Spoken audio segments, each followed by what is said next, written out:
We know from our investigation that on February 9th, 2025, she picked up Xena from Gruta Veterinary Hospital. There was a procedure that was done with the dog, which may explain why the dog was in a crate at the residence. Let's move on to February 11th, 2025. Mrs. Arakawa had an email conversation with her massage therapist at about 11:21 a.m. Moving on into the afternoon, Ms. Arakawa was at the Sprouts Farmers Market between 3:30 and 4:15 p.m. Ms. Arakawa was seen on surveillance video at the CVS pharmacy in Santa Fe from 4:12 to 4:20 p.m. She then stopped at a local pet food store at about 4:54 p.m.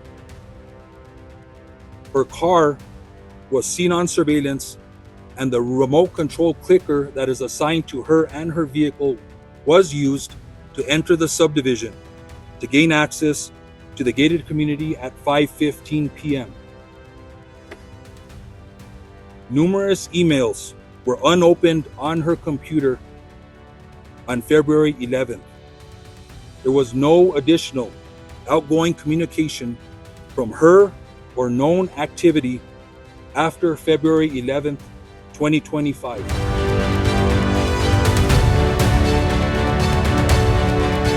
On March 5th, the New Mexico Department of Health staff conducted a risk assessment of the property, including the main residence, as well as other structures on the property.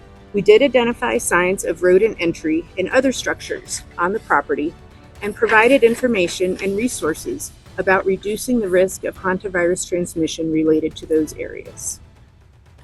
Hantavirus can be transmitted to people through rodent urine, droppings, or saliva, so it is important to take special steps when cleaning up after rodent.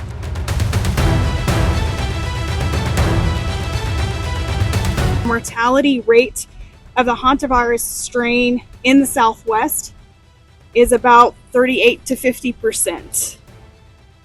The hantavirus strains in the United States are not transmissible from person to person.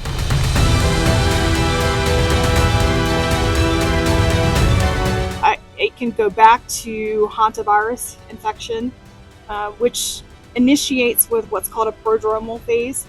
That's initially flu-like symptoms where a person has fever and muscle aches, that they don't feel well. After, of course, being exposed to rodent excrement. And that phase can last roughly 3 to 6 days.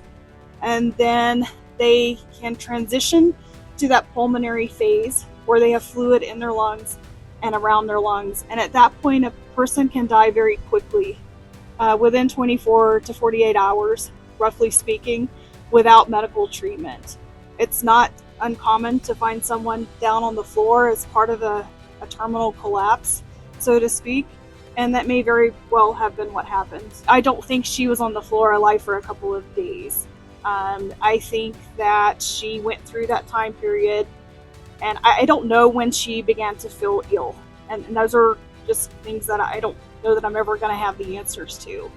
But I think, and going back to that initial time period, roughly 3 to 6 days of feeling ill and then succumbing pretty quickly after fluid begins to build up in the lungs.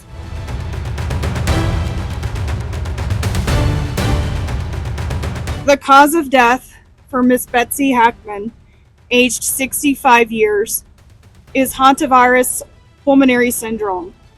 The manner of death is natural.